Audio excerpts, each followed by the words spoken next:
Good morning there. You're watching QTV this morning, and I'm Jenna Bosonko, and it's the end of the week, and we're super excited that you are accompanying us to wrap it all up. And joining me to wrap the week up is my colleagues, Mr. Momodou Mboj, our newspaper review guest, and Mr. Ibrahim Abalda. Thank you so much for joining us, gentlemen. I am so glad you've put Mr. before my name. Okay, I take it back. So I am perplexed. I mean, super kantangaroos at the moment. Balda regularly yeah, he used to be what? Your amazing co-host. Yeah, now he's Mr. Now he's Mr. So Balda. there's at least some respect attached to my name. Yeah, so good morning. It's good to be back here. Why Jenawa? Suma phone bi sa brand la. Sa phone bi brand la.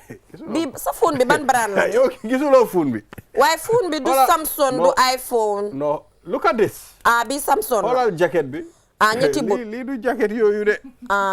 Bi ñetti bot la. Ñetti bot bu Samsung. Xam nga Samsung bari na façon. Waaw. Waaye Samsung bu ma amee boo dafa utee.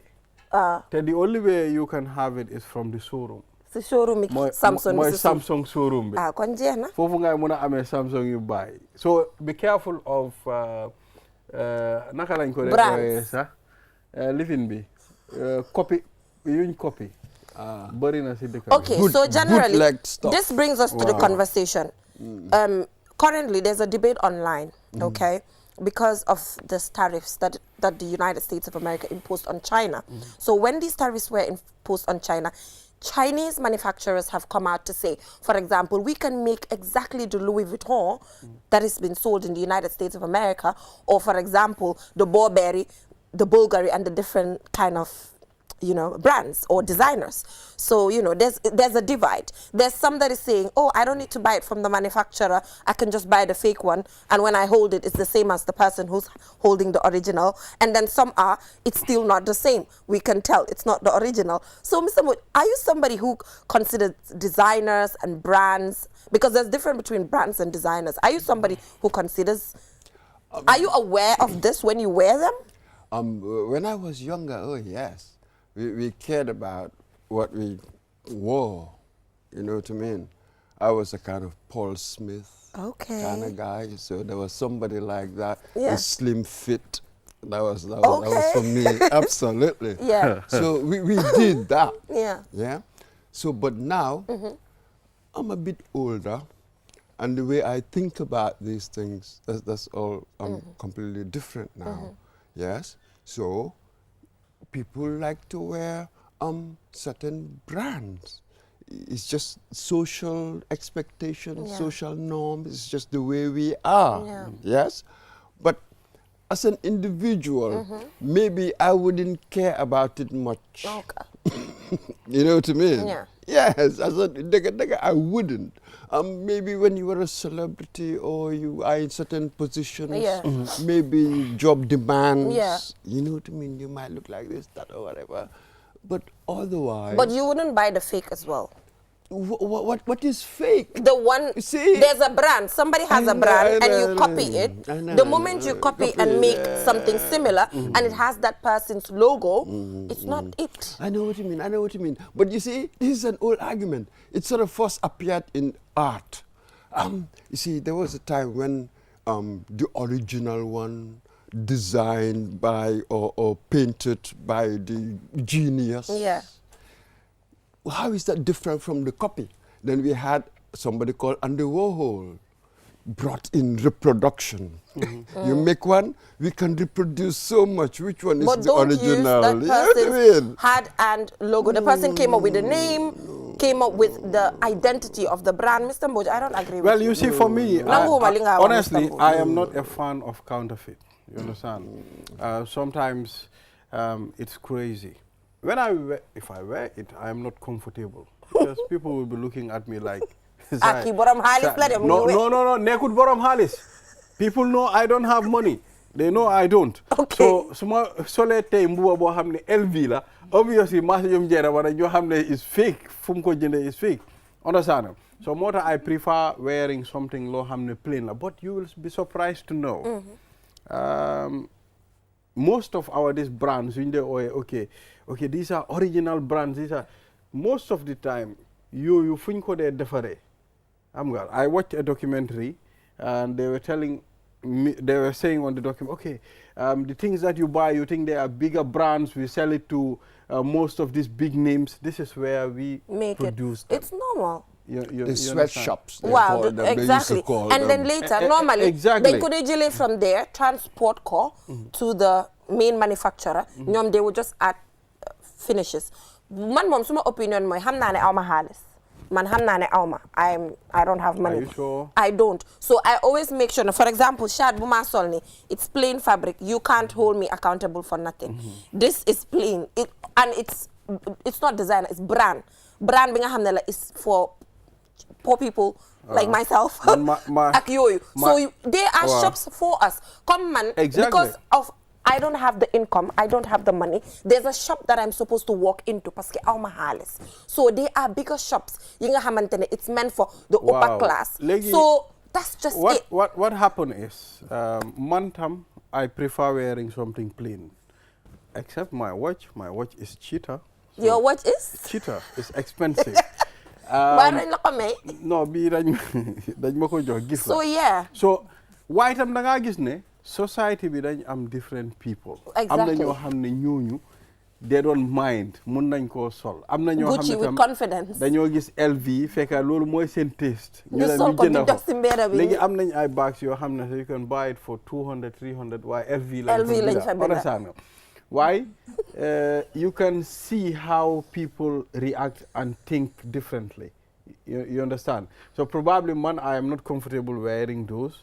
Janaba is not. But someone is 100%. Luma si gena nahare mo you dey glitter. Comme nga sol mbuba bo xamne dafa am ay melax comme goor. Way balde ya nge togn nak. Way mom lolu mom mu ñoo wax mom lim bëgg o lum bëgg. Wow. So others may like Some it. like it. But it's morally wrong, Mr. Muj. It's morally wrong. I'm not sure now morality has much. No, morality, I don't think morality has much to do with this. You think? But no, lim ampul defit my taste. What is your taste? Mr. Muj, let's put it this way. Let's put it this way, yeah? What is wrong with, well, I'm the event we have. So my whole small wardrobe. Lan la fa am. LV. Lan more appropriate pour lii. LV ba fa nekk. Then granted, waaye ma sol ko, hanga food nañ ko mu ngi set passé na yëpp a ngi jakk. What is wrong with ma jël rek bi jakk? Never mind ban brand la. Ma dem ci event bi ma war a dem. What's wrong with this? Attention bi yow yaa ko cause parce que dafa am a brand name. Because ñun ñëpp xam nañ ne these luxury brands, most of the time it's meant to get attention. You are buying luxury. That is what you choose to buy. That is how you choose to appear. You see, no, unfortunately, dama nekk ci wall boo xam ne most things su ma demee ci shop bi pour jënd yére lu nekk lañ brand xanaa may am suma ñawkat. xam nga may ñaw my own stuff waaye su fekkee ne dama bëgg a change style. Most shops I go to, li ñoo jaay yëpp dañ ko brand. I live in this world. Brand according to affordability. Comme there are brands, am na yenn brand yi nga xam ne it's targeting people like me parce que aw ma xaalis. Waaw, affordability is one thing. Ba pare style. What appeals to you. Style according to support. Soo seetee copy bi dafa bëri in different Dubai, it's not even allowed to sell it outside. Am na ku mu soo jënd benn phone mu taal ko. Phone bi was supposed to be iPhone. Waaye phone bi lum la ne indil su taalee xam nga iPhone su moo taal nga gis iPhone living bi waaye moom don't understand. Nga jënd perfume nga foog ne designer la. Nga laal ko nga dem just 1 hour mu mel ni laaloo benn perfume. Waaw because phone si xam nga num dee nekkee iPhone la si sa jëmi boppa nu mel. Waaye soo ko taalee dafa am sound bu rëy bu moom mi. iPhone itel. So gis nga that mixed. Sometimes loolu ça devient traumatized nit nga jënd phone. It's a scenario. Mus na ma dal. Ma jënd phone Serekunda. Boy ma ñëw ba si office bi fii. Ma génnee phone bi ma ne maa ngi dugal sim card ndeke de phone bi amul fu ñëw dugalee sim card. Mr. Mbuj. Ma dellu ba Serekunda. Mënuma gis waa ji. Waaw fekk so depuis dee boobu noonu. Moo tax you go to authentic shop. Ma buy di jënda direct comme maak yow nii. No, I don't do that. I buy new phone. Exactly. So Balde, take us through our African proverb. What is our proverb today? and we delve into it just quickly before we go. Watch the chameleon. It treads ever so carefully. Watch the chameleon. Chameleon. Yeah. Chameleon. Watch the chameleon. It treads over so carefully. So carefully. It's talking about steps. It's talking about gradual process. Changes? It's talking about, you know, to take things one at a time, step by step. You know, you will get there. You know, they'll tell you God's time is never too early, it's never too late. Yeah. And subtlety. Yeah. And you know, the chameleon, it blends in with its environment. Yes. I think that's subtle.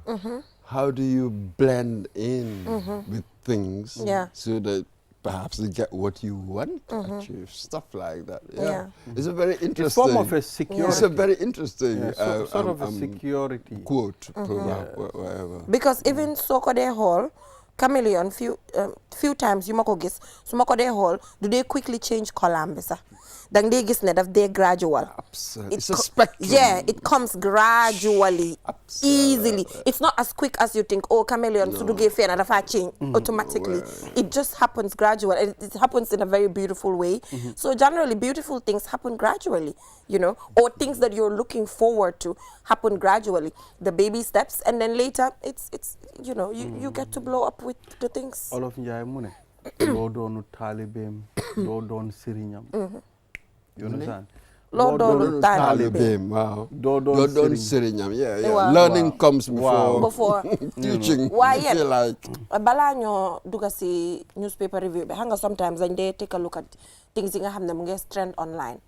Fum neka ni lu neka di trend online moy dafa am lu to the attraction spray. Okay. Wow. Attraction spray bi dañ ko dé jaay. Tell me more. Bouteille bu ndaw la mu am juice bu ndaw si biir ba pare mu am morceau buñ fa taka. So attraction spray bi ñu ne soko jëfandeko for example according to ñu ko jaay boko jëfandeko yow góor bo soxla pour mu okay, wow. Absolutely. Say yow dal. Well, you want to attract somebody. So bëgg attract somebody parce que maybe jigéen ñi dañ feel ne according to post bu ma read online xëy na nañ ko wax ci ñu sëy sax seen jëkkër yi duñ leen dee nangoo may xaalis for example or they're not taking care of them so jëndee attraction spray bi si jigéen yi ko nekk di jaay boo ko jëfandikoo yow di nga mën a attract góor bi ida jëkkër o ñaaka nekk jëkkër according to advertisement amul the other way because man dama bëgg attraction spray bi pour Thérèse so understand nga Mr. Mbodj so conversation bi démba bu ma readee comment section bi there's mixed am na ñu nekk di wax ne Gambia ñun dañ ñoo scam bañ dee am na ñu wax loolu. A lot of things are happening. Understand dañ ñoo scam bañ dee am na ñu wax ne waaw thumbs up to the people doing the business. You know, for example waaye man I personally yesterday spoke to Koko Use. Thank you. démba loolu laa def. I spoke to ko xam ne use na attraction spray bi jënda na ko use na ko. te she was very honest am naa ko on the phone mu ko wax. obviously du ma ko play fen waaye dama ko am rek denc ko mu ne ma doxut. mu ne ma jënd naa ko fa $1,000 si butéel bu ndaw la am morso si kawam waaye bi ma ko jëndee doxut ki ma ko bëggoon a yuusal sax kooku faf daf ma gën a sori. So people have to wake up. No, the idea is hanga ñun as journalists ñun loolu lañ interested in. Wow. So this is the claim. People who have used it, lana nekk seen experiences. We're really interested in that. Wow. These are the facts. So this is it. Hanga ideas like that, so they're so flawed in the first place. Wow. People who fall for that, do they understand one kind of reasoning process more they fall for things like that? Kind of because when you think about it, man, to me, nothing adds up. Nothing adds up. Wow. This is what they say. When it's too good to be true, then most probably it's not true. We'll go for a short break. So that's clear anyway. I think it was important that we brought it up so people need to wake up and smell the coffee. You know? So let's go for a short break, and when we come back, we'll be taking a look at today's newspapers. We'll be right back. Money is back again with its easy-to-use, secure and convenient mobile app that allows you to carry out all your transactions. No matter where you are or what time it is, you can always access your funds. With the new Q Money app, you can cash in and out, buy credit, buy Q Power, shop, make payments, and so much more. You can also send Q Money, pay bills, receive international remittances, and transfer cash to others. Just download the app from your Play Store or App Store and get started. For more information, call customer care on 133. Q Money, Sinu Kalpe. We innovate, others follow.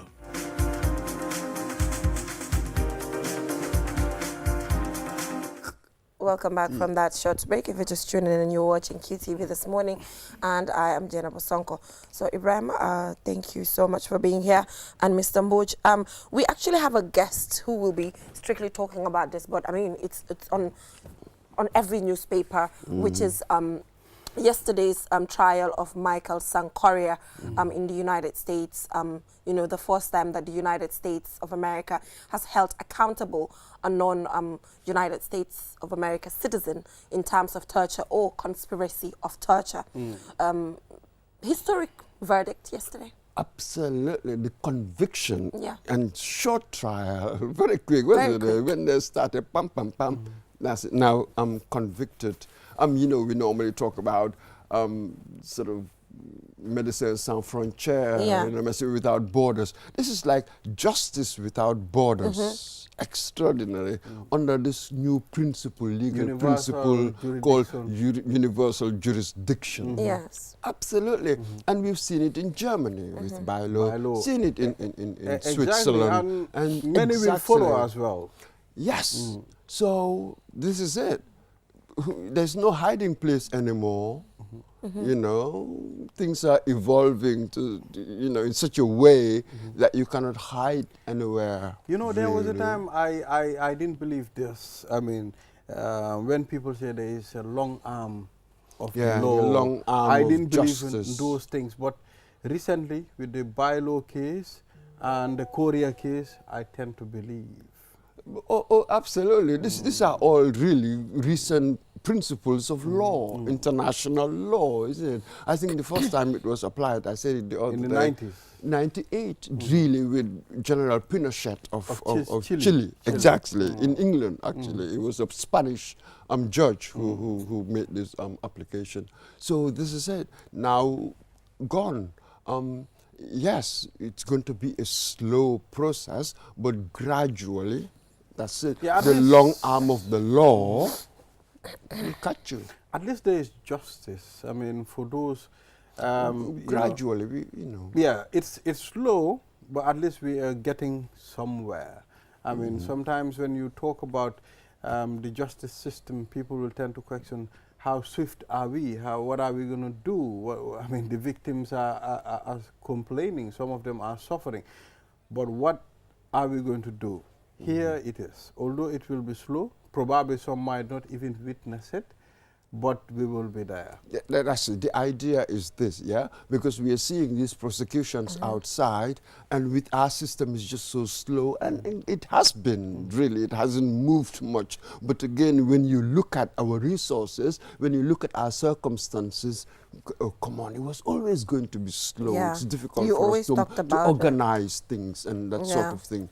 But this is where we are. We'll be discussing it. We'll be talking about how we can quicken everything. Recently, you know, ECOWAS, they've agreed to sort of help us form this hybrid court. So yes, this process will be going on, but this is it. So now, this verdict, what does it mean for us? Yeah, so that for the question, victims, families, we people have who are... Aniket, Director of Aniket, exactly. will be joining us here, about and they'll that. be talking I about think that is really the important thing, really. So the process is on. It's just that, you know, it has its own pace. Yeah. You know, the logic of our resources, our expertise, what we can do. Yeah. Well, this is the pace. Yeah. So moving on, let us also remind the general public that the commission looking into local government is still going on. And on the papers, we see how the council, Gomez, is talking about how BCC is notorious for disregarding procurement processes. BCC is notorious for disregarding procurement processes. The whole process is still going on. And yeah, we've seen how procurement processes are being disregarded over and over again. You know, Janaba, I remember when I first came to QTV, yes. somebody came to me and said, you know, Mr. Mbochu, journalist, yeah. the only way you can help us really is when you looked into procurement. Procurement? It's an extraordinary area. Yes. You know what I mean? So now, you see, because we've been following the goings on at the commission, so the picture is now clear. I'm not interested in the details anymore. Okay. We know how we run things, public organizations. Now the challenge is, how do you change the culture of this sort of mismanagement? That's really what it is. You know what I mean? I'm not saying that anybody is guilty or whatever, but the evidence been building up with this commission. When it comes to financial management, we do not follow procedure. Right. Why is that? Yeah. Procedure is not put in there for mere decoration. There's a reason why that is put in there, for accountability purposes, for efficiency purposes. There are all sorts of reasons. But we realize that we don't. Why is that? That's the revolution. How do you change that? Really? So far, organizational acumen. Yeah, that's where the work. How do you run institutions efficiently? Yeah, well, we cannot do that. Well, I think in the absence of proper procurement we cannot do that. Yeah. We cannot do Probably that. we encountered a lot of problems because of accountability. But I believe years to come, things are going to change because we've seen a lot of inquiries. We've seen a lot of commissions.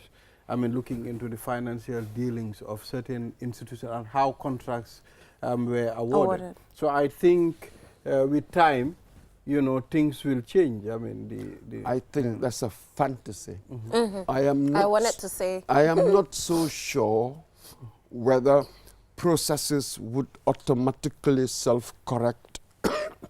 Whatever outcomes you get will depend on what decisions you take today. Yeah. It all depends on decisions we take today. Otherwise, tomorrow will exactly replicate what we are doing today. Right. So, you know, you got to come with a radical view. You know what I mean? I mean, all of us, we must look back into ourselves. The nation is not working because maybe I, as an individual, I'm not working. You see, it's not working. So this is an issue. It needs it will be an issue for a very long time. So still on local government councils, the Supreme Court rules that minister and IGP unlawfully intervened in KMC. Supreme Court rules minister, IGP unlawfully intervened in KMC. So just to take you back a little bit, when the issue happened with the Counterfeit municipality and then CEO Sainabu Martin, interfered with its, intervened. Yeah, so when the issue of Sainabu Martin's issue came about, when they wanted to get rid of the CEO, but then government also, you know, was on the matter to say she has to come to work, and her door was forcefully opened and all of that. We can all remember that scenario. We were live on This Morning.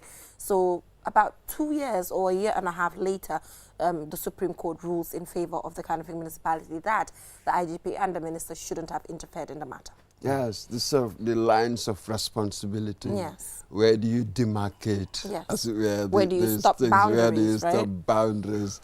Absolutely, you are right. Yeah. For a while now, what we've seen in our country really between central government and local government has not been helpful at all. Central government needs local government really to implement its policies, and it is implemented across the country. Yes, this is it.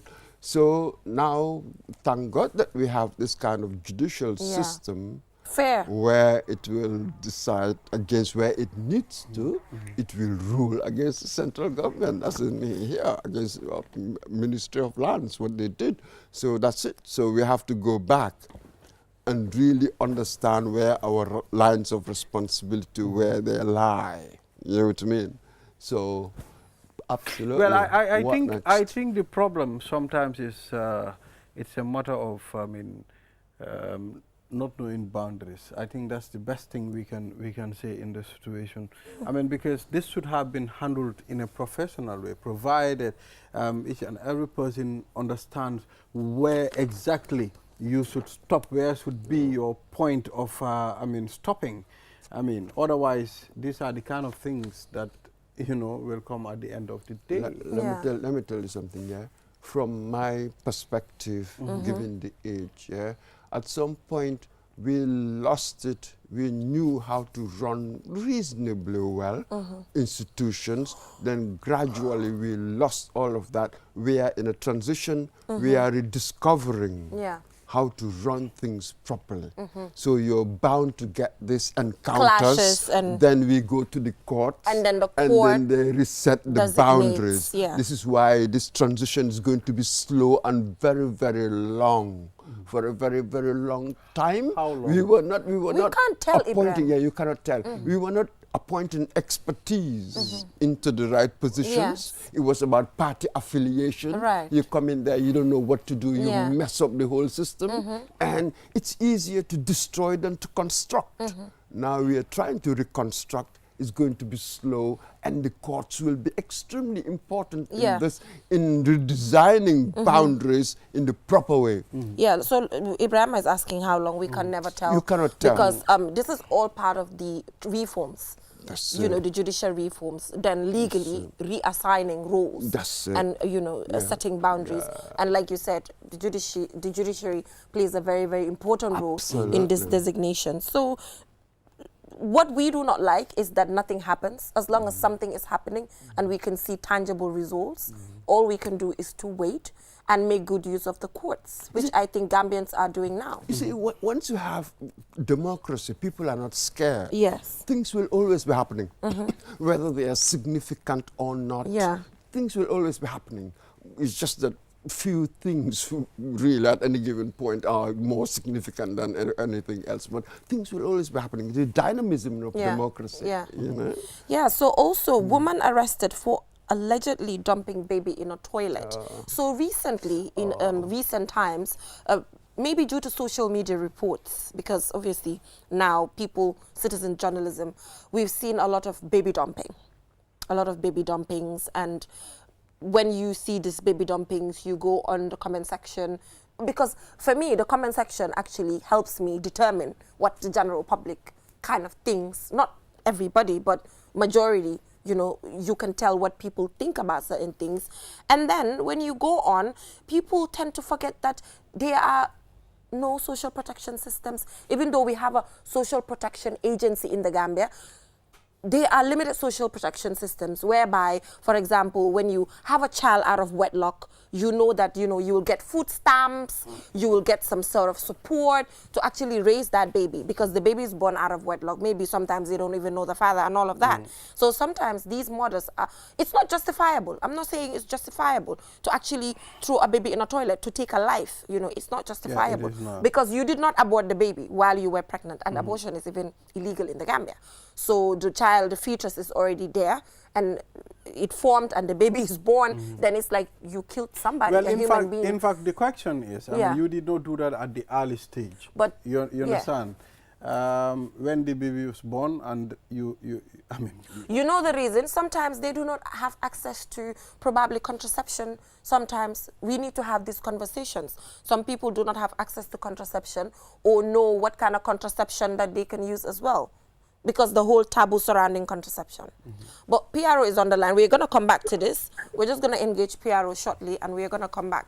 PRO, thank you so much for joining us on the program. The pleasure is mine, Geneva. Yeah, so we have seen reports from the Gambia Police Force on police recovering counterfeit currency in Bakau. Can you give us an update on that? Thank you very much, Geneva. Our police officers on the ground, the intelligence unit and the criminal investigation, called them CID unit, got information around something leading to this, and they actually investigated and led them to the apprehension or arrest of a man who called himself Mr. Jallo, I guess. So basically, that's what happened. He lived around. It was around Bakau, but his house was resident around the Costa Road, where it was searched. And initial search, this amount of money was found in possession, about $23,100 US. You said 3,000. 23,100 US dollars. Okay. And we have 57.5 million CFA. Safer, we call it locally. So, and it's been brought to the police headquarters for further investigation. So, as we speak, he is with us currently, trying to get over the entire situation to understand really what happened and what's happening. Because we believe that he might have some conspirators, because we don't think he alone will be able to pull this up. There are two possibilities: either this is printed in this country or it's been brought into this country. But either way, he might not be the only person. So as we speak, he's currently with us, and we are getting into the matter. Okay. So, gentlemen, do you have any questions? Because this is it's currently an ongoing investigation with this counterfeit money that was found. Absolutely. I suppose for me, what I want to know is, I wonder how common is this offense of people being accused of or being suspected of being in possession of counterfeit money. Yeah, as huge as this one, I think this is the second time in the last two or 3 years now. We remember the one that was caught and was having logo of Red Cross. I think they were also in dollars. So this is the second time in 2 to 3 years I can remember at this quantity, at this level. At let's say small scale, not quite really. Yeah. Maybe this is a bit unfair. With the first one, what happened? Yes, with the first one, usually what happens is that when people are caught, as far as the Gambia Police Force is concerned, as always we say, we will charge them and we take them to court. Okay. And when we take them to court, these are capital offenses. So when they take them to court, they will be the court will process them. And usually the case is that at the level of the police, we are not very keen at what happened at the court per se. And I know it's not an excuse, like I always say. Because we kind of inform the public that this is what happened. Like in this case, we've arrested somebody with this, we've taken to court. That's usually where we stop. But at the end of the day, because processes are sometimes too long, it takes sometimes months and even sometimes years. So they are sometimes remanded in prison before the High Court proceeds with some of these things. So many times it takes months, and before you know it, we already have some more pressing issues to attend to. So this is why sometimes there has been or there is break in communication. But our expectation is that, journalists usually are also in the courts who would be following cases in court and would be reporting. And because of that, many times we are like, okay, let's leave it to that. Then they would inform the public. But to be certain, I can't tell you at this point in time what happened with that. Absolutely. I was just about to say that, you did answer my question. It's all right, Biara. But then how is this case different? How is this case different now, considering a first case happened, follow-ups were not made, you can't even give us an update on what happened with that case, so how is this case going to be different? So, like I said, what happened, that was very unfair, Jenaba. What I'm saying, the level of the police that we've arrested and we've taken them to court. So the court outcomes and all that, because court will take time, sometimes 6 months or so. So and we don't follow this up. Our expectation is that because they have been followed, or there are journalists at court who would follow this at the end of the day when verdicts are made. Instances where the police actually prosecute this at magistrate level, we'll have our report and we just publish, just like the recent one we had, because it takes a week or a month, we are done with it and we publish it. But where it takes months, sometimes years, it's difficult to follow it up. I'm not saying it's an excuse, but I'm just trying to explain the situation in which that sometimes it's not. Unless if, for instance, okay, we have this, we can go back to record and go follow up how it ended and all that stuff and get back to the public. Yeah, because generally, the public relations office... But I'm just trying to explain our situation. Yeah, because the public relations office generally will, has to give us an update to say this is where we've stopped and all of that. Also, because we're talking about counterfeit money and money in general, what is the Gambia Police Force direction towards money laundering in the Gambia, because conversations around that often emerge, especially now that it's alleged that people would come up with businesses and then hide behind these businesses to launder money. What is the police's direction towards that? When offenders are apprehended, they will be prosecuted. They will be taken to court. The court decides. The court do the rest. So what we do is we get information, we make arrests, we effect arrests, we investigate all the parties involved. Now we take them to court. So that's where we stop as far as the police is concerned. So there's no if a person is not suspected, there's no kind of policy or arrangement to do investigations of suspected individuals. That's what leads to arrest. This is what I'm saying. If we have information that someone is involved in this, for one reason or the other, either we got the information through government, through institution, through individual, government individual, or through our own investigation, because our men are out there in the streets doing their job. They could come, across information about this, just how we would hear about people being involved in.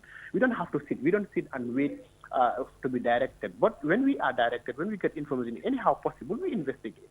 And when they are investigated and they are found wanting, then the investigation file will be taken to court, and these people will be arrested and they'll be taken to court. At the end of the day, the court decides, because there are laws and rules around all of this thing. Anybody who is involved in any of such kind of activity in this country.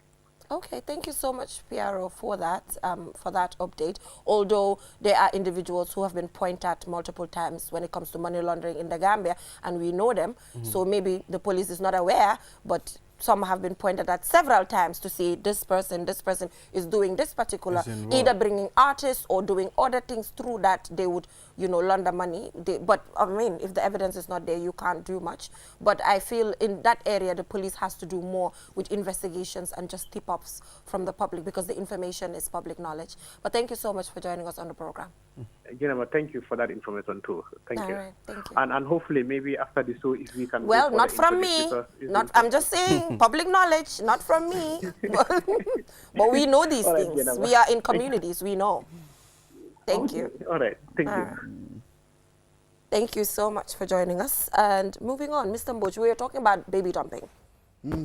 So the reason why I asked that, Pia, some of these things, we just ignore them, but purne amun tip off on these things sometimes. It's just ignored, but it's there, That's it. So when we were talking about baby dumping, you sort of like get a feel of what people are thinking from social media. Well, it helps. It's not my complete judgment. That's it. No. I just wanted to make money.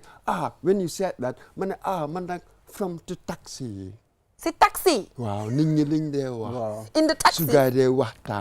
It's an extraordinary. It's like having your ear. An element of digger. Having your ear to the ground. This is what so-called ordinary people. This is what they are thinking. Passenger say. Driver say So all sorts of things. Man, that's where I get my sources. Exactly. And way to infanticide. Wow. Just quickly, I think we are done here. We're done. We've always heard this. Whatever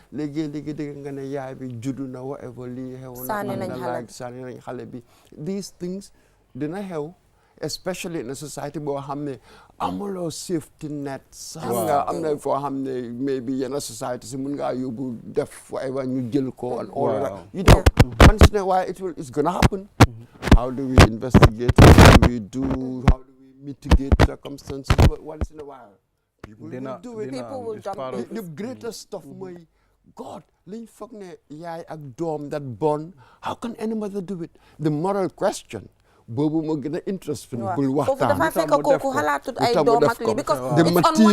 material circumstances more put into that spiritual. But thank you so much for joining us on the program, and also the stigma that attaches to Halebisumage, Kilang Sani one, and all of that. It's a whole conversation. But survive. Wow, that is the conversation. Just generally, kids born out of wedlock and the stigma that they face in the Gambia is very overwhelming, But thank you so so much, Mr. Mboch, for joining us on the program. And moving on, like I said, we will be joined by the director of ANICET. We started talking about the historic verdict. And now we'll be able to even delve into it more, because this is an individual who, you know, who was directly affected and now running an institution. So we'll be right back. Don't go anywhere.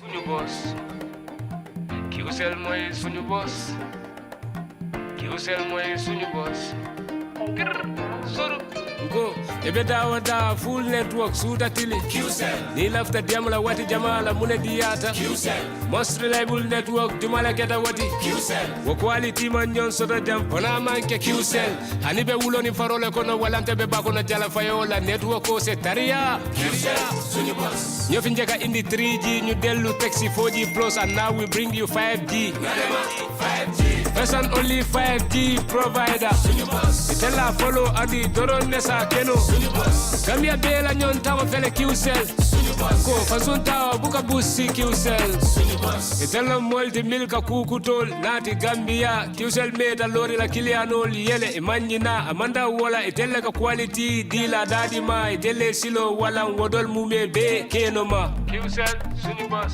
Qcell suñu boss Qcell suñu boss Qcell suñu boss connection be bambandi Qcell suñu boss Qcell most innovative Qcell suñu boss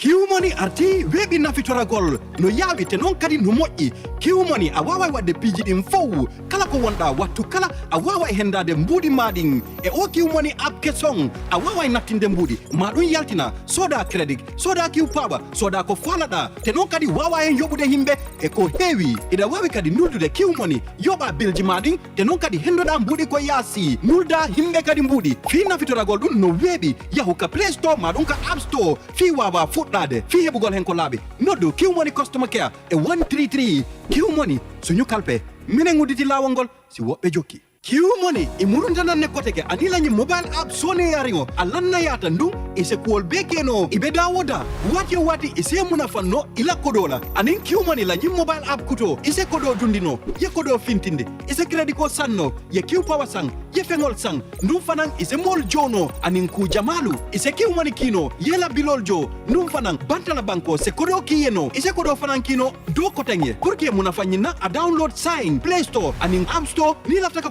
Serengo sotoje Kiwmoni customer care commandi 133 Kiwmoni suñu kalpe ntolle nga silo walang dole mol noma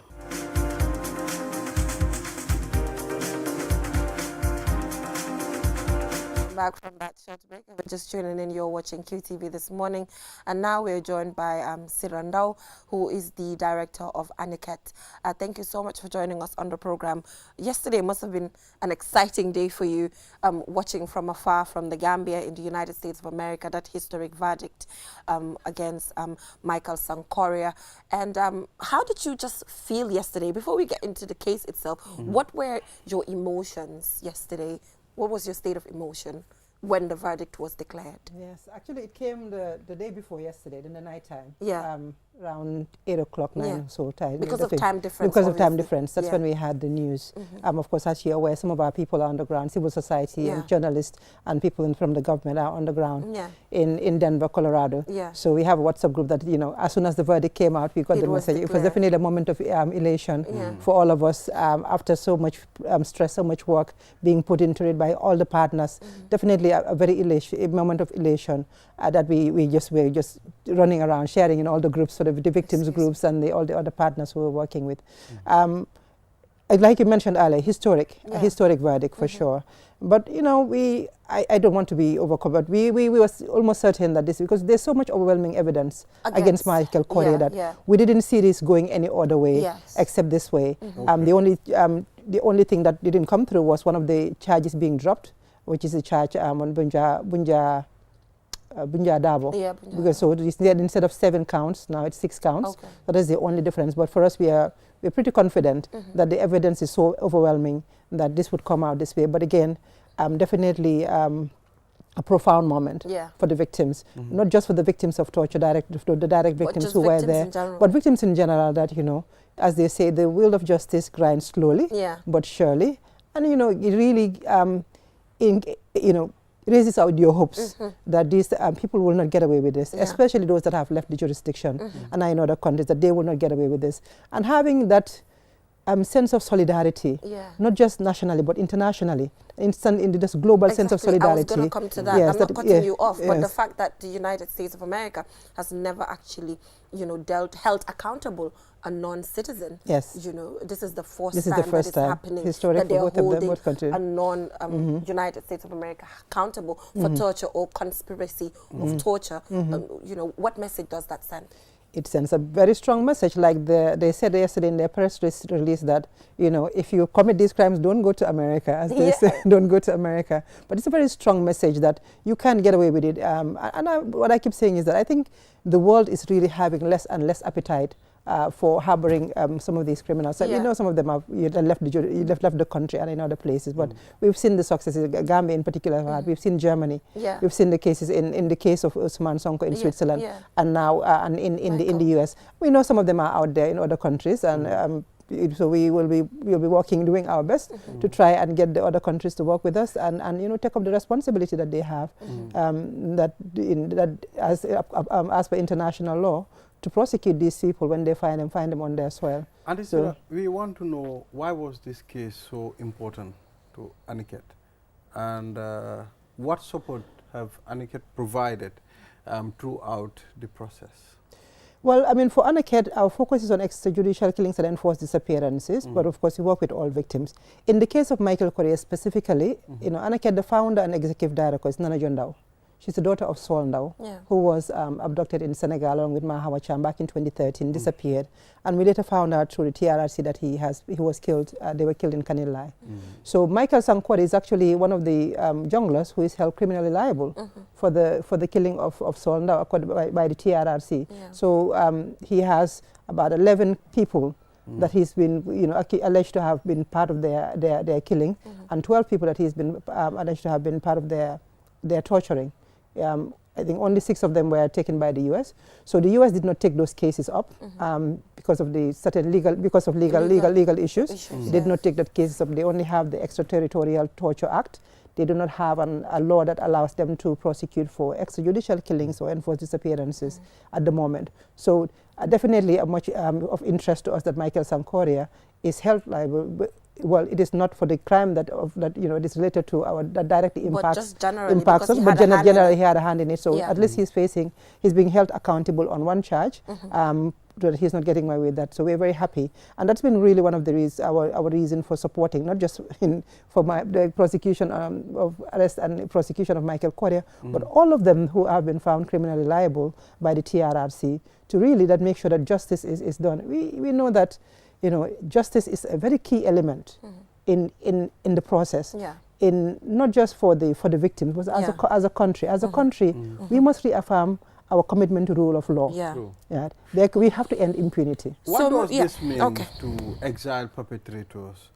I hope they are shaking in their boots. I'm sure they are. I hope they are shaking in their boots, as they say, that they should be really scared. You know, send fiti yeb dem na fim nek we are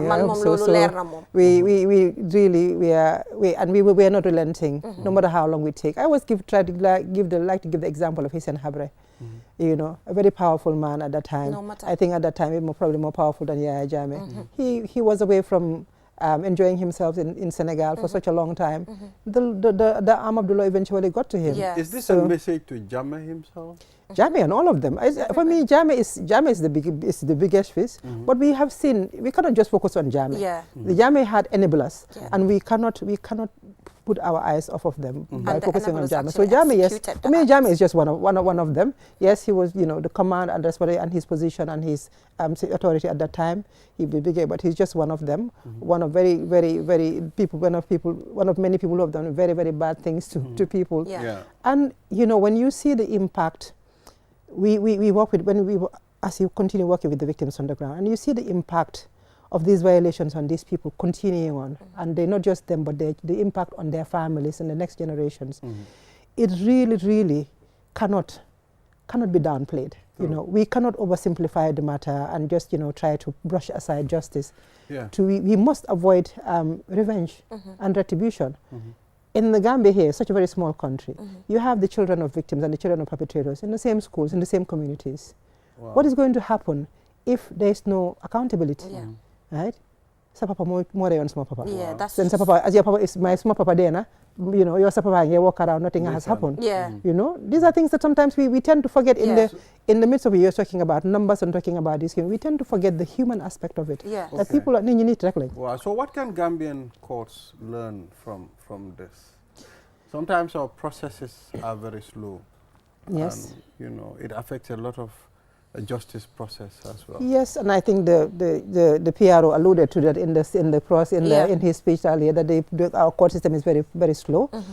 Primarily due to capacity, capacity and resources. Our courts, even on our daily, daily crimes that are happening in this country, you know, we see when you oversight as a police be, how long it takes. They give up. Wow. You know, and that's just you know petty theft and not crime. Some people just give up in the system because it's so slow, just going back and forth. The adjournment and many adjournments that happen all the time.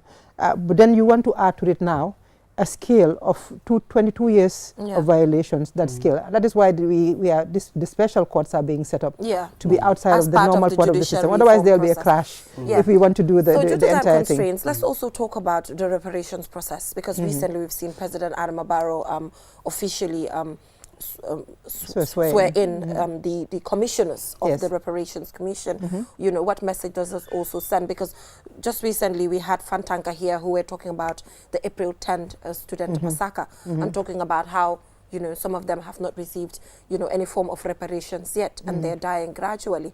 So the setting up of the commission, you know, what is Aniket's position on that? I mean, this is something that we've supported from the beginning, advocating from the beginning.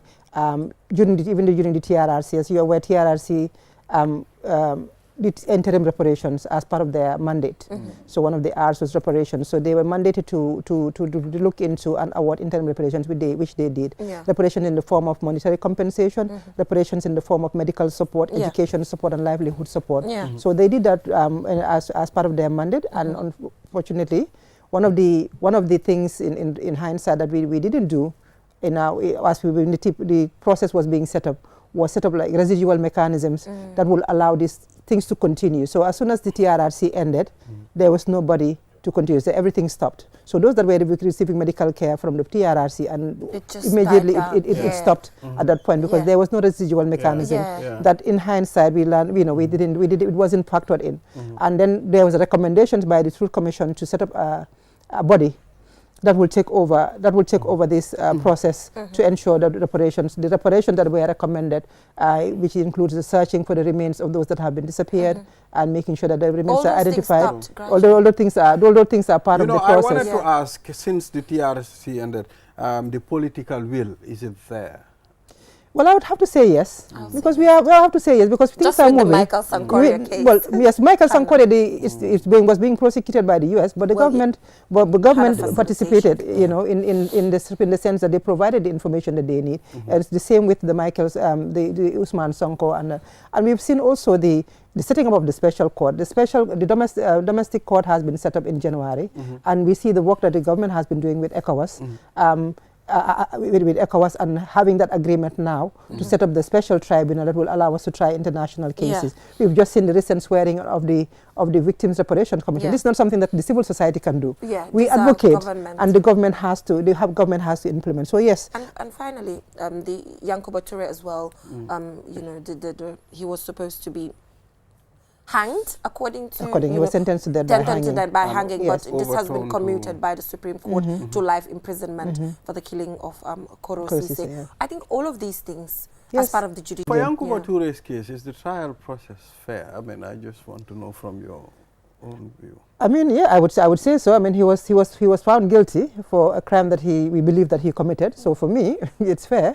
That what the judges did. We trust our judicial process. We trust the judges. It's about the process, not really the outcome. For us, it's just about making sure that the process of rule of law is followed to the T. What the outcome comes out at the end of the day, it can be out of our hands. Of course, we would want to make sure that the government, the prosecution, do a thorough job at investigating and getting the evidence that they need, which is where we need also the general public and everybody else to come up with evidence. If you have information and evidence to participate, to come up with that. So definitely, I would say that it's fair for us in our case. I'm sure his family and his supporters will say otherwise. But for us, we strongly believe that, based on the evidence, that he was liable for this crime, and he has been prosecuted with it, and he's found guilty.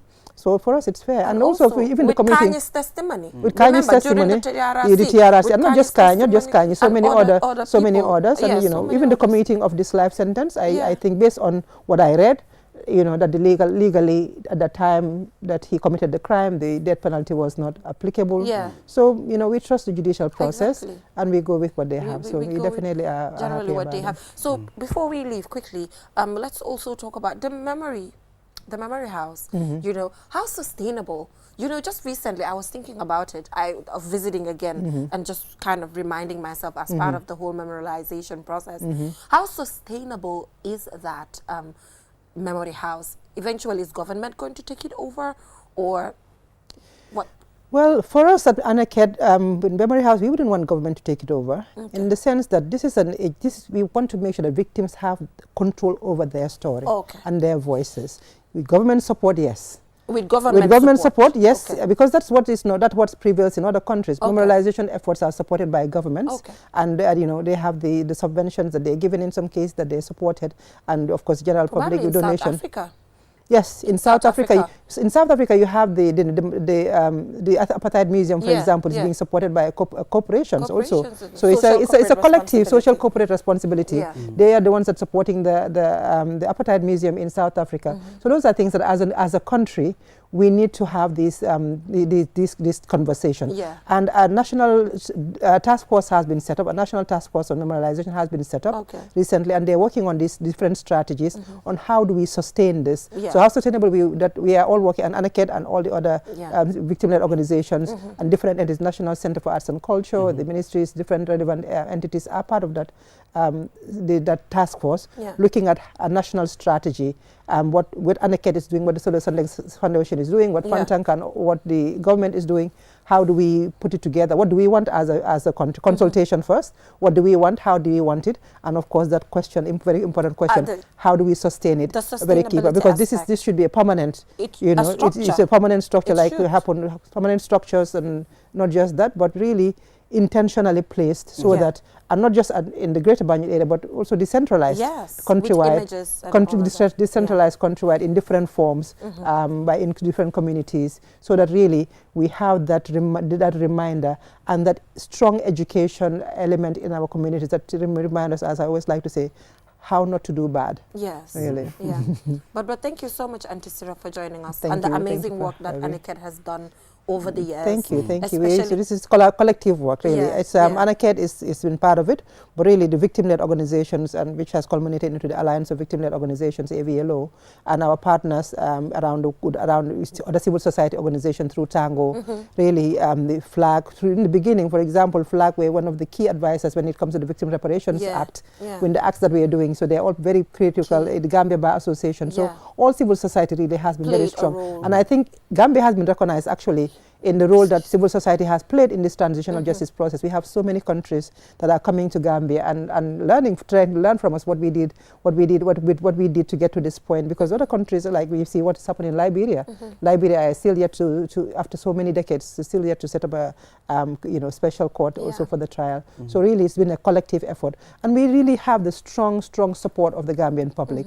You don't know if you recall Afrobarometer's survey last year that 78% of Gambians are in strong support of the prosecutions of these junglers and Jami and all the one held candidates. So really, the Gambian public, when we go in the field also, we have that very strong support. Some of the first questions come from non-victims. What are you doing for the victims? What are you doing about the perpetrators? Why are they still working around? So really, it's been a very collective, a national effort that we should really continue the momentum and make sure that the guarantee of non-repetition, our agreement of never again, the Never Again campaign. And I think, Auntie Sira, this top-notch interview is enough justification to individuals who continue to say deka bi dafa metti dañ fi bugaat Yaya Jammeh.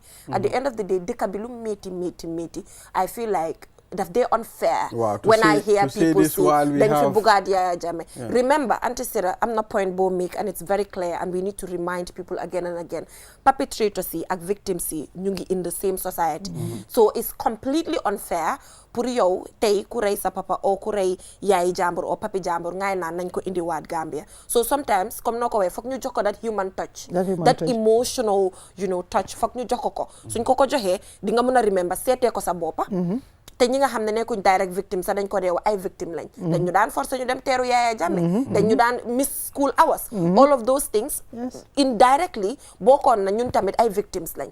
Parce que am na kuñ xam koo xamante ne comme Auntie Sira man time boobu buñ doon liggéey together xaw ma woon ne you were directly affected sa mbooka. But after during the process boo commencé andi I'm like okay man maa ngi liggéey Auntie Sira te Auntie Sira is very close to me, you know, dañ dee mën a waxtaan and then she's even affected kon man maa affected at the end of the day because ku ma xam la every day and then broguma la sa jeena ba but I just want to remind people ne waaw the hardship, some of the hardship is a result of the dictatorship.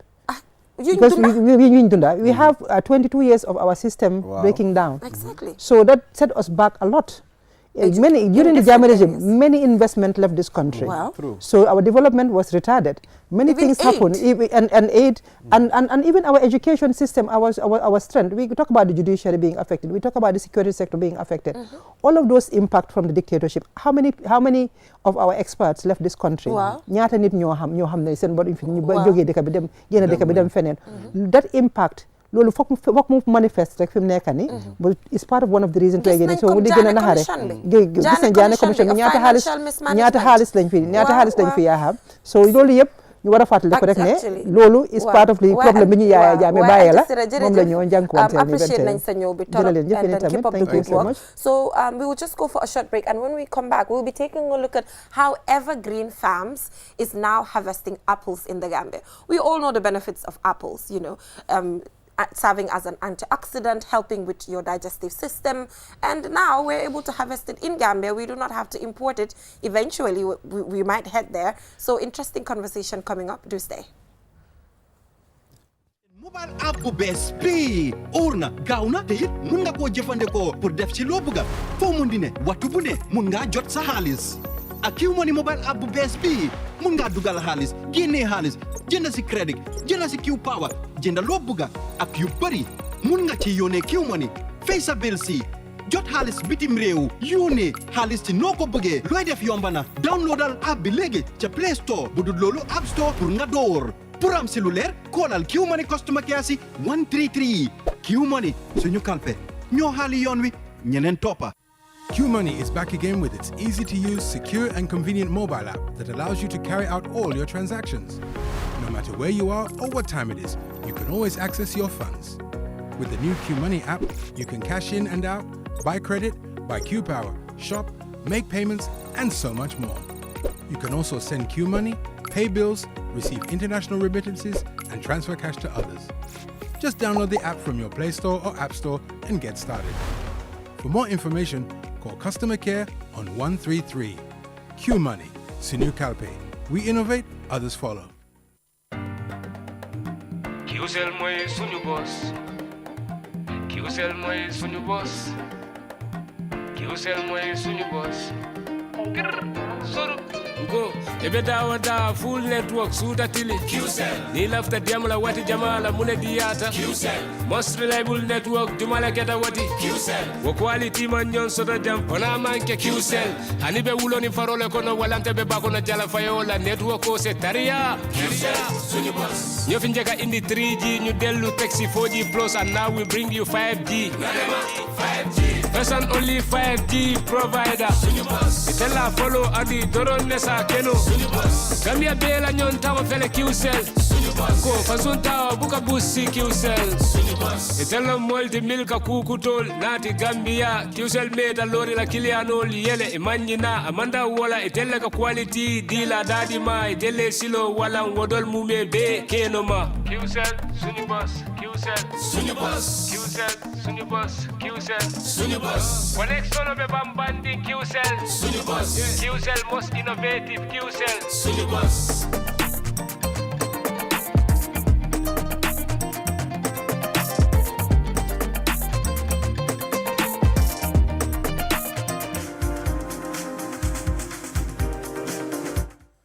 Welcome back from that short break.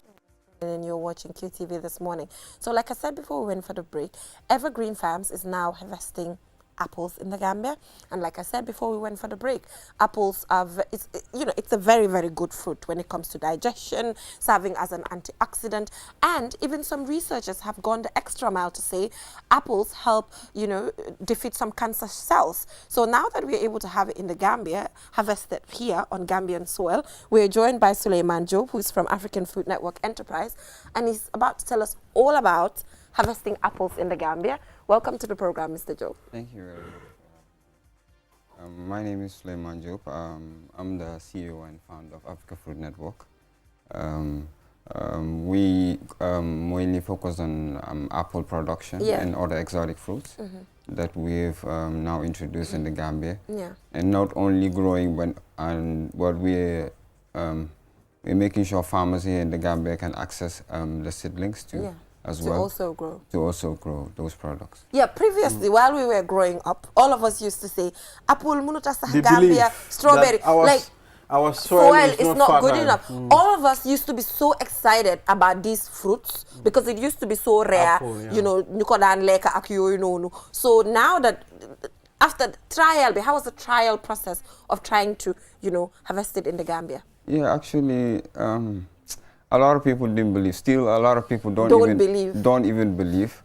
Okay, recently, last year we harvested, but not a lot. But this year, most of our customers, like Evergreen Farms, he's one of our main potential partners. We work together. Yeah.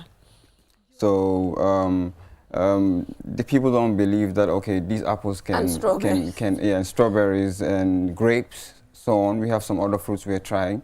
A lot of people in Gambia don't even believe that, okay, these products can actually grow here in the Gambia. So actually, this is the second harvest. I could say some first harvest for Evergreen. It went well, so that's why we come out in public to show people that, okay, Gambia has a good soil to try.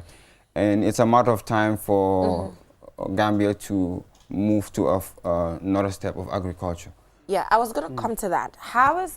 Is this just a trial, or at some point we're going to see, farms take up heavy, harvest of this exotic fruits that you're talking about? Because most of the time when you go along the Kairaba Avenue area, Sarakunda, all you see is the imported. It's the imported apple, the imported strawberry, the imported grapes and everything. So what is the plan to be heavy on it? Yeah, actually, the purpose is not just to actually grow apples for the sake of growing apples. Well, yes. Actually, we want to... Large scale, I mean. We want to go large scale. The target is 100,000 trees grown in the Gambia here.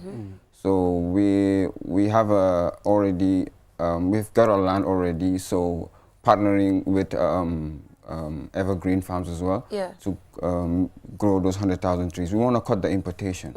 That's the main target. And not only the importation, but neighboring countries and the international market. So we want to create a market for international markets to be buying food products like we are buying from other countries.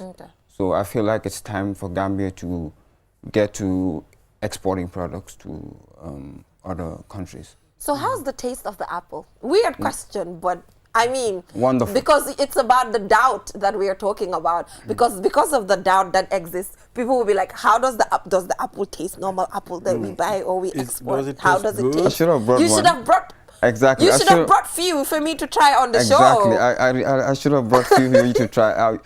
It's way different from the imported one. Okay, what's the difference? The sweetness, the taste, and the imported one, it's hard and the outer shell is kind of bitter.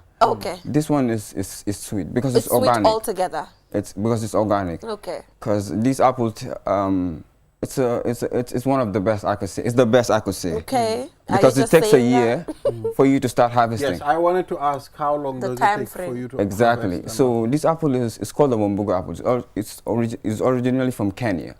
So it's organic. And it takes a year to grow. So we're just gonna let the rootstock, it's a seedling, it's grafted actually. So you're gonna let the rootstock grow for a year or a month, or 9 months, sorry, and then you let the fruits come out. So within a year, you can start harvesting apples. Okay.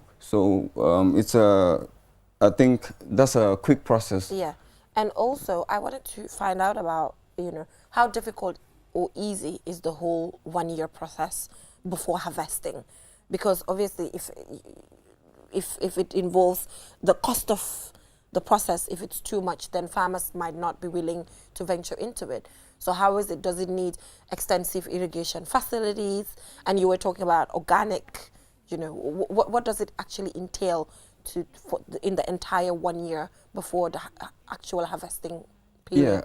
Yeah, like you said, it's all about irrigation, number one, because Gambia now we have a very our climate is not that friendly anymore. It's very climate hot change out here, and apples they need to be in a very cool climate condition.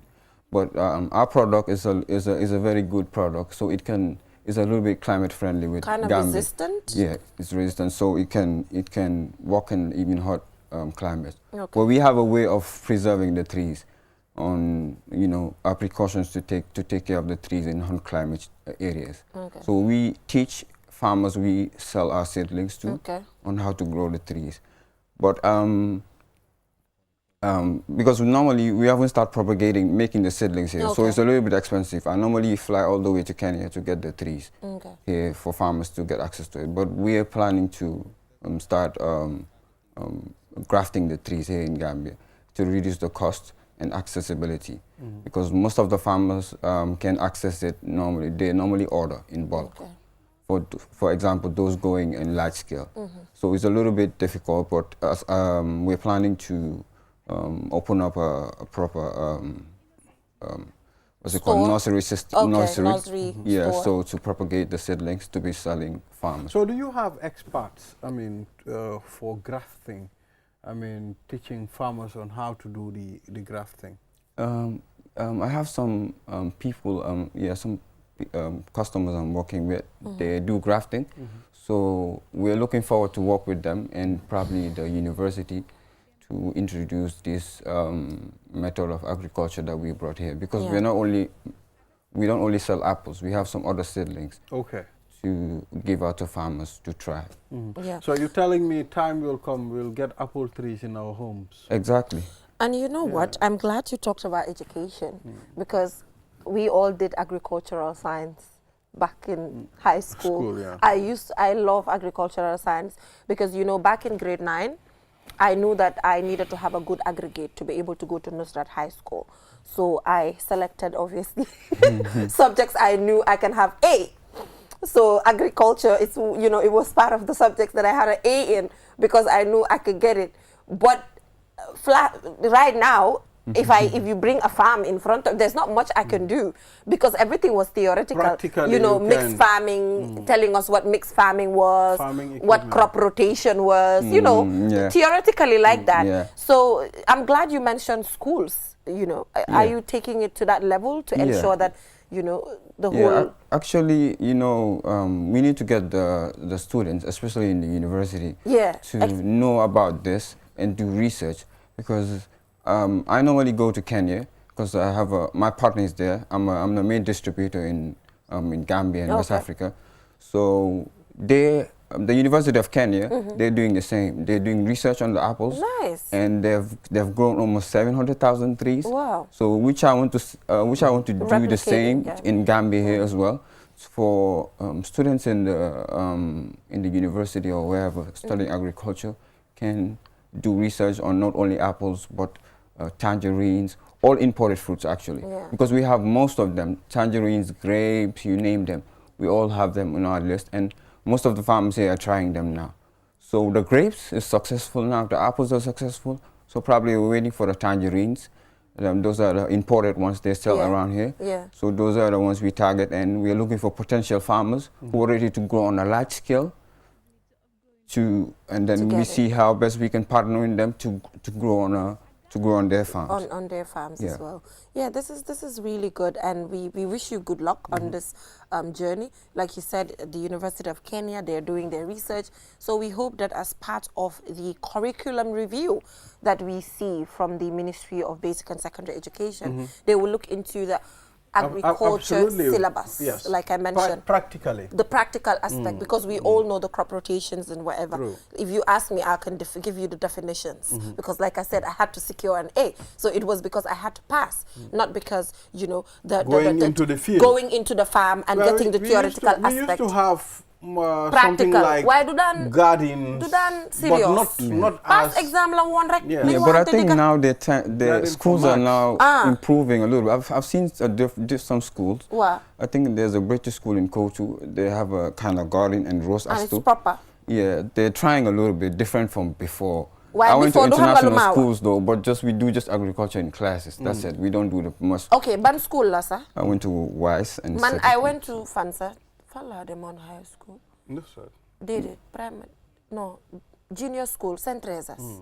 Wow, fofu dañ daan def agriculture. Waaye xam nga agriculture bi pour wax dëgg rek. Ñun ñëpp dañ man dama bokkoon na si subject yu ma teg ne foog ma am ko A. Subject la woon. Because I have to. Exactly. Foog ma pass. Subject la woon. Waaw, so danga ko am A because dañ doon dem. Practically. Put yëpp si suñu bopp. I think now we should deviate from more of theory. Waaw, theory bi waaw. Ñu yóbbu nit ñi si àll bi ñuy seet. So bëggee dem jànga agriculture in university xam nga lan la deewa is either waa da ngaa dem ci office bi nga toog because doo dem nga research nga try things even though there's naari dafa toolu foo xam ne dafa war a interesting. Exactly. Like from all these years past decades they're doing the same thing. Like dafa toolu dëkk bi get into mechanized farming. Exactly. New materials, greenhouse structures, wow. Apple farming, because ñu see nekk tam dañ see gis interest because dañoo xam ne lii suma si duggee dama see gis njëriñ. Exactly. For example, create employment. Exactly.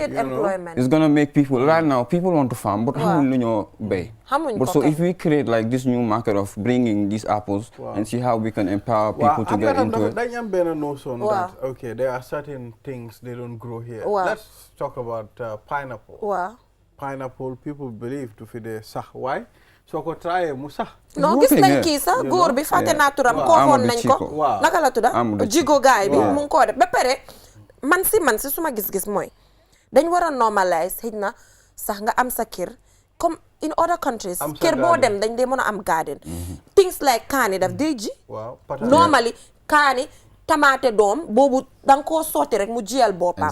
Bisaab for example tamit bisaab is easy so normally I think dañ war a get into the culture of trying. At least sa backyard am na basic things yi nga xam ne di nga ko fa mun a ji. mooy xale yi ñoo jàngal si school bi rek comme si school bi su ne na teach nu ñoo grow certain things and then things are interesting with them you know we create more farmers. We will create more. And Gambia is going to be a hub for supplying the entire world food. Instead of just importing all the time. Because we import everything. Even onions, we import them. Everything. Onions, the land is fertile for onions. But thank you so much for joining us. I hope he gets inspired, Ibrahima, to go and I got my farm. Go back to. Are you sure? Yes. Do you have a picture of it as evidence? Because I need evidence. Why? Ubil sa mobile? Ibrahima looks like a farm. Ki amut farm, bro. Ki amut farm. Ki bitik la am. Bitiki pol la am. Di nga surprise. Di fa jaay silipaas ak yooyu. Silipaas yi kola. Di nga surprise. Ak yeneen bagage. No, gis nga suma la wone Jenaba. Amuloo dara no sorry wut sa.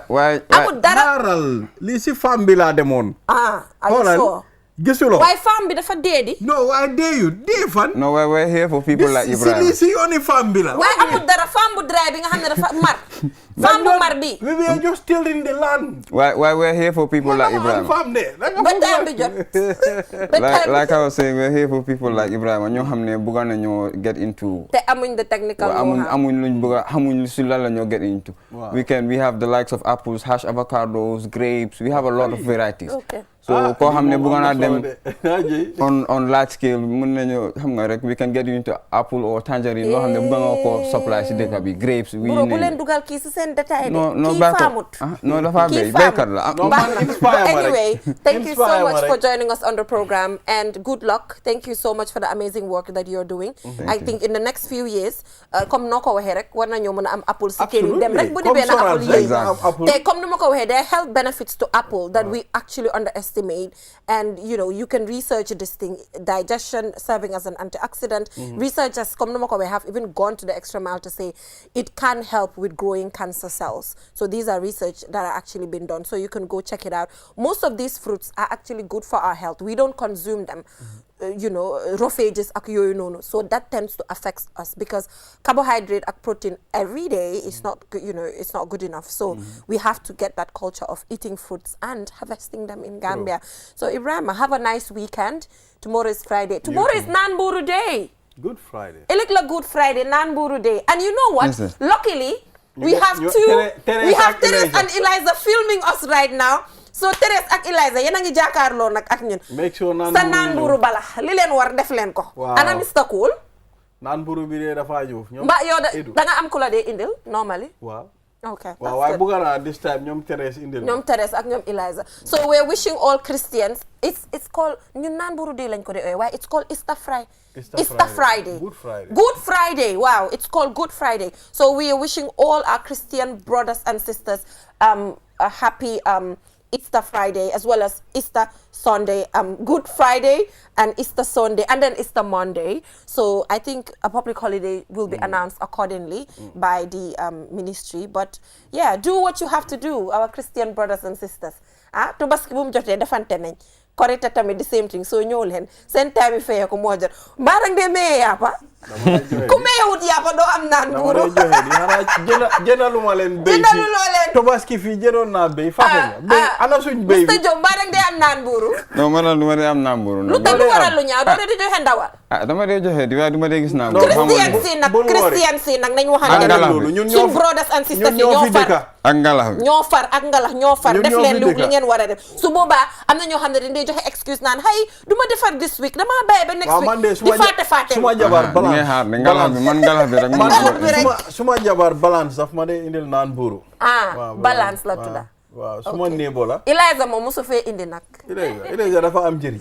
waaw Teres moom daf dee mën a indi siiw. Mr. Cole tam daf dee mën a indi cake.